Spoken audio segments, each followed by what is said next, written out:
Agent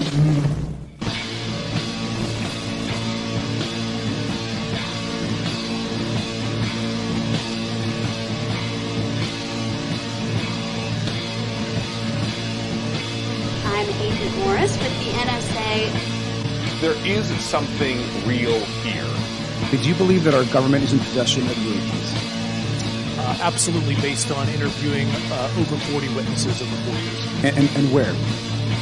I know the exact locations, and those locations were provided to the Inspector General and some of which to the intelligence committees. I actually had people with the first-hand knowledge provide a protected disclosure to the Inspector General. Biologics came to some of these recoveries. Yeah. Those could represent exquisite new adversary technology. Non-human, and that was the assessment of people with direct knowledge on the program I talked to that are currently still in the program. The government is covering up some level of its knowledge and understanding about what some of those things are.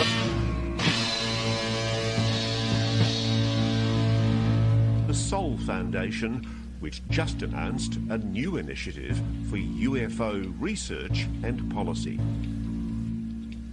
It's nuts, man. I mean, we're just small-town buds who saw a UFO in the woods. I mean, now we're hanging out with the government. Wow. What floor were you guys on? Good evening, everybody. This is Smiles Lewis. Welcome to another edition of Anomaly Now, straight out of Austin, Texas. I'm your host, Smiles Lewis from Austin, Texas, with the Anomaly Archives, aka Scientific Anomaly Institute, 501c3 nonprofit here in Austin, Texas. And this is a pre-recorded show for Wednesday, October 16th, 2024. And let's dive right in. Of course, you can go to anomalyarchives.org. You can go to flipboard.com/@anomalyarchives. You can go to patreon.com/anomalyarchives and find out all kinds of stuff and link, subscribe, all that good stuff. Hey, before we proceed, I want to give a shout out to Stephen Davidowitz, who provided the link and the name of who I was trying to think of, the famous newswoman, anchor person, Jane Pauley, who had this funny acronym for UFO back in the 1990s, 97, I think. Wow, over 27 years ago. Let's see if we can play that real quick here. UFO might just as well stand for unprecedented financial opportunity. UFO might just as well stand for unprecedented financial opportunity. All right. Well, thank you, Stephen, for that fun reminisce about that. So continuing with our material here, I want to, of course, continue to direct folks to Micah Hanks' reportage journalism on the situation in North Carolina as a result of Hurricane Helene. He did put out yet another podcast, this third, after 9 or 10 days without power, running water, and so forth. He's doing fine, and he's helping people, and he's reporting on the situation. And, of course, his October 9th podcast was on misinformation, Helene rumors, and FEMA conspiracies, and you can find that over at micahhanks.com. So I wanted to briefly touch on, there's been kind of a wave of new coverage on this idea of living plasmas as an explanation for UFOs. And of course, this is not a new idea. It goes way back to the ideas of Trevor James Constable and others who supported this idea that UFOs could be some kind of living plasma, some kind of possibly conscious, but an organism in the sky critters, as I think Constable called them. And you know, this is not a new idea, but it has gotten a lot of good, renewed coverage. In fact, several writers released back in January, February of this year, this article, Extraterrestrial Life in Space, Plasmas in the Thermosphere, UAP, Pre-Life, Fourth States of Matter. And you can read the abstract and download the PDF of that over at researchgate.net, as well as, what's the other address? SCIRP, SCIRP.org. But we'll have the links in the show notes. And this has been covered by a number of different people, including our friend Massimo Teodrani back in 2019, the Intelligent Plasma Hypothesis, over his website, massimoteodrani.wordpress.com. Excerpt from Dr. Teodrani's speculative book, The Hyperspace of Consciousness, in which he explores this idea of living plasmas, conscious plasmas, that sort of thing. But it also reminds me of how, again, this goes back even further. You know, it was back in the 1990s, early 1990s, when I first started coming across this idea. And in fact, oh, did I not bring up those links? It looks like I did not. But so magazines like Kooks, put out by Donna Cassi, as well as a report from the Hangar, I believe is the name of the newsletter, from Jim Keith. All these featured the works of a writer, I believe pseudonymed Andrew Gaze. And in my fall 1998 zine for ELF Infested Spaces, ELF Infested Spaces, Journal of Possible Paradigms, I reproduced 2 of those articles by Andrew Gaze that were actually from 1990-91, I believe. One called Hallucinogenic No Vision and the Plasmatic Cells of Gaia. And this one apparently, I think, was from the pages of Dharma Combat. But this goes into this very idea, and again, this quoting Trevor James Constable and others. But yeah, it gets into this idea of conscious living plasmas as an explanation for UFOs. And so, as always, it seems like what's old is new yet again. And I'll provide the links to that in tonight's show notes.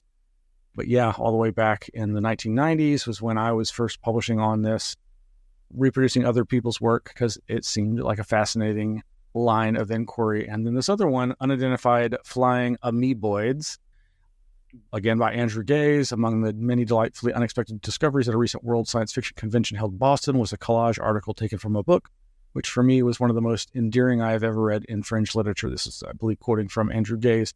On the way back, I remembered the summer of 1975, during which I'd originally read the article in UFO Report that first piqued my interest and discovered corroborative anecdotes from Charles Fort's Lowe. 5 years later, in a rather interesting little bookstore in an Oceanside mall, I encountered a book whose yellowing, acid-ridden pages I would later retrieve from a box in my garage. I am speaking of the work of Trevor James Constable. Oh, I forgot to change that over to that article, yes. Unidentified Flying Amoeboids, again reproduced in the fall 1998 issue of Elphis, my Journal of Possible Paradigms. I've got some links. There's been some other coverage of this of late, and I'll have, like I said, the links to all that in the show notes. Now, with all the recent talk of Immaculate Constellation, this alleged UFO UAP database that's just an allegation at this point that's coming out through this whistleblower as published by Michael Schellenberger and others that are covering that, it reminded me of, well, I keep coming back to the 2018 direct-to-video, direct-to-streaming platform movie called UFO, starring Gillian Anderson and some other notable actors, and by a director. It was written and directed by Ryan Esslinger, and I really enjoyed it. It took me forever to finally watch it, but when I did, I was taken by a number of things, not just the fact that it emulates the famous Chicago O'Hare UFO incident, but in it, there is a kind of a striking, it's a very subtle thing that a lot of people might not have noticed. First and foremost, so the main governmental character is not from any Aero office because it didn't exist yet, but an FBI agent is at FBI headquarters, and he's reviewing a video in a database, and then he gets a call about a UFO, or should I say UAP. Now, this movie was filmed in 2016 and only released in 2018, and of course 2017 is when the UAP media campaign really started. But here's about a just under a 2-minute clip from that. Again, this is taking place at the FBI headquarters, and this FBI agent, who's the lead government character in this film, I forget the actor's name, but he'll recognize him.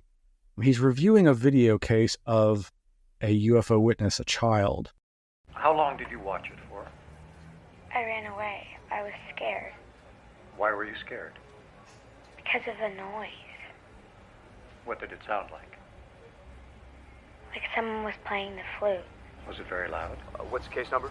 RW 110204. Rebecca Watkins, Omega, Georgia. Access code? Blue 15 EOXC. What can I do for you, Mr. Ells? I'd like to archive this case file.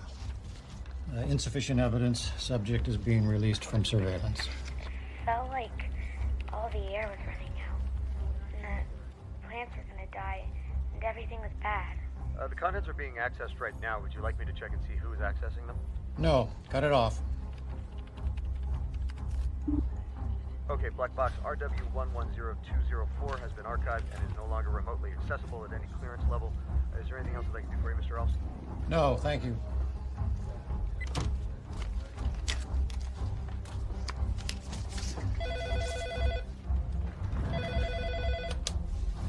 Alls. We got a call from DHS about a sighting in Sector 6 UTC, negative 439.04319 latitude, negative 84.65842 longitude, ground elevation 896, UAP elevation approximately 2800. Was right over Cincinnati Airport. Radio? We intercepted a signal across all frequencies. We're sending you the radar feed from the time of the sighting.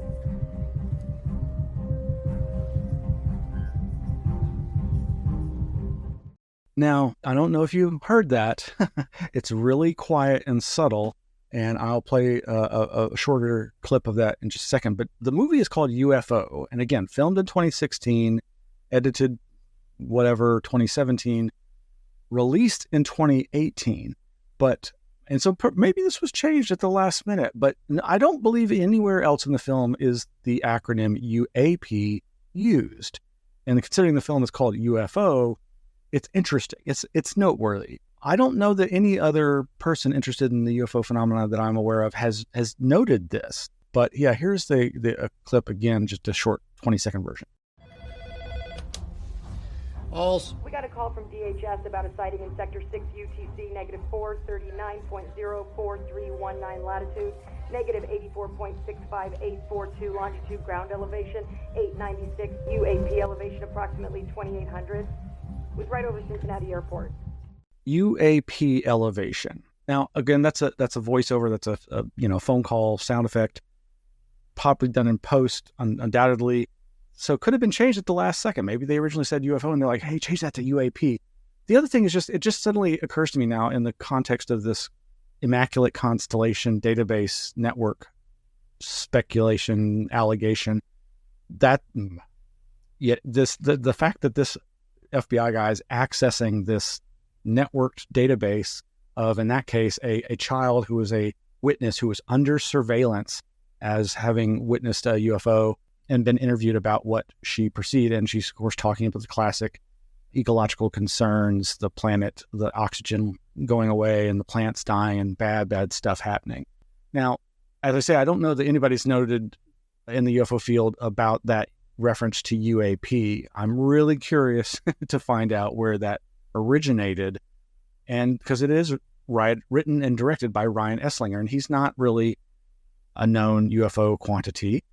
He's done some interesting stuff he's done previous short films, I believe, inspired by the works of Royal Raymond Rife. I forget the exact name, but the person who was all about curing disease with frequencies and the idea of possibly suppressed information, suppressed science. But yeah, and guess what? The only person I've been able to find who really reported on UFO very widely was our past good friend, Robbie Graham. In August of 2018, he did an interview that was published in Mysterious Universe. It's no longer accessible publicly, but you can find it. Well, thank you, Wayback Machine and Internet Archive. Now, it talks about his inspiration, and Ryan Esslinger, of course, mentions the incident at O'Hare Airport and being inspired by stories like All the President's Men, and having looked up online and found NSA documents concerning potential methods of communication with other life forms. One document in particular talked about using things like the fine structure constant in our communications, which informed the decoding of the signal. He also got insight from astrophysicist, Ohio State University person Paul Sutter. Anyway, very interesting. There's pictures of the director, Gillian Anderson, and the other actors and actress. But no real detail here towards the use of the word UAP. But again, it's this kind of small thing that could easily have been overlooked, and I think has been by a lot of people. But it's just interesting and noteworthy, and that really caught my attention. And like I say, the use of that character's accessing a network database on the part of the FBI that was about UFO reports is interesting in light of the new Immaculate Constellation allegation. One of the other people I've came across who did talk about a little bit this Brian Esslinger UFO film is, of course, Brian Sintis over at his skunkworksblog.com. But again, there's no real reference that I'm aware of to that specific use of UAP in that. But yeah, very interesting to my mind. Let's see, where are we? We've got very little time here, but I want to just jump to some other news items. Professor Simon's claims of interacting with SETI at home, SETI astrophysicists and researchers who are looking for alien civilization signals. He's gotten some more press this time. Again, not a very reputable news outlet. The Mirror, mirror.co.uk, exclusive, huge alien announcement could happen within weeks. As Professor says, we found it. Of course, he's published a nice little YouTube video where he really concisely re-explains everything he's been talking about in these past several months or year. And it's all very interesting. And again, the new concise version of Professor Simon's explanation of how he came into contact with these people and what they're telling him and what's being made public is, I think, very, very telling. Will there really be finally some kind of announcement about alien civilization discovered? I don't know. I doubt it. But it always, when you hear these things, it does give one the impression that there are things afoot behind the scenes. Meanwhile, some more news articles covering the Immaculate Constellation program allegations. This one from Sentinel News, new whistleblower claims knowledge of secret US UFO program. Again, this is just mainly citing journalist Michael Schellenberger's article, Schellenberger was also recently on the Joe Rogan podcast for several hours, and they talked, of course, about many things, including these recent allegations and the UFO subject in general. And sure enough, it turns out apparently Schellenberger and his wife have bought a home here in Austin, Texas, and are going to be spending several months out of the year here in Austin, because I believe he's now a professor at Elon's new Austin University or something like that. So maybe I'll run into old Mr. Schellenberger. Meanwhile, over at UFOfeed.com, Google Trends shows searches for Immaculate Constellation in 2018, 2022, and of course now in 2024. This, I don't think, goes into any, it's just basically a screenshot, because apparently some people are saying, I think that this data has been scrubbed by Google. I'm not really sure if that's accurate. I haven't really tried this myself to see if Google Trends will give different data for some people than others when looking for the phrase Immaculate Constellation.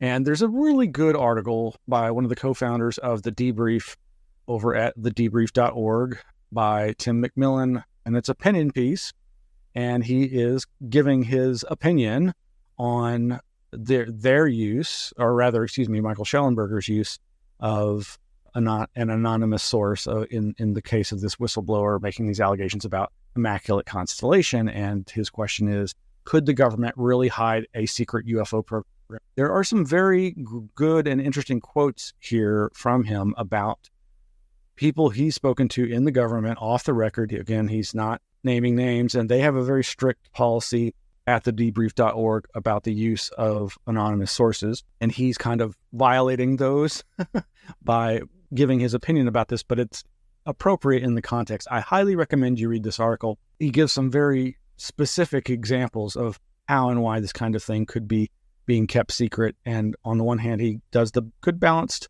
argument of how, yes, it may seem impossible to hide such a possible program for so many decades, but he also shows how it likely could be. And yeah, that's over at thedebrief.org.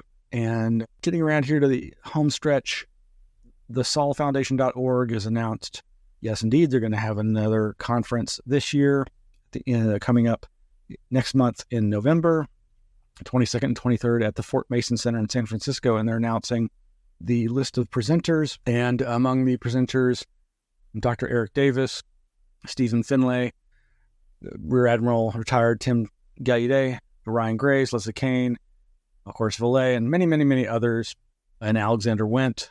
All these people I'm very interested to see and present on this subject. And again, I think it's a good thing that there's this kind of academic coverage of the UFO phenomena after so long of it being ignored, denied, ridiculed. And here again is academics and their interest in UAP. A teacher, quote, a teacher or scholar in a university or other institute of higher learning, I guess is his definition for academic. And this is Keith Basterfield over at Identified Anomalous Phenomena Scientific Research, aka ufos-scientificresearch.blogspot.com. And he's just helping round up a list of people who are academics who are covering this kind of material. I know there's our friend Susan Lepselter, and as well as, of course, friends and fellow researchers, Dr. Greg Agigian, Jeff Kripal, Diana Pasulka, and many, many others. That's a great little directory there of academics interested in the subject. And lastly, haven't really had the chance to dive into this, but I just love the headline. Map reveals electricity flowing under the U.S. due to solar storm, which this, of course, conjures to my mind images and ideas of ley lines channeling power through the earth. That's probably not what this is really about, but I just think that's a great headline, and I am intrigued to read more about that. Okay, I think that's going to do it for tonight. Thank you for joining us. Oh, if you're not already a patron of the Anomaly Archives, really ask you to consider joining and becoming a member. You can sign up for free and just get the free announcements, but if you subscribe at the $10 or more a month level, the Anomaly Academy Cadet level, over at patreon.com/Anomaly Archives, you can get access to our live monthly online lecture presentations by various Forteans, seekers, anomalists, ufologists, parapsychologists, and whatnot. And coming up this month on Wednesday, October 23rd, is going to be Can Hard Data and Materialism Solve the UFO Enigma, presented by our good friend, Greg Bishop. And I hope that you'll consider signing up for that. And, well, thank you for joining us. It's always great to see our friends. And, well, that's it. Good night.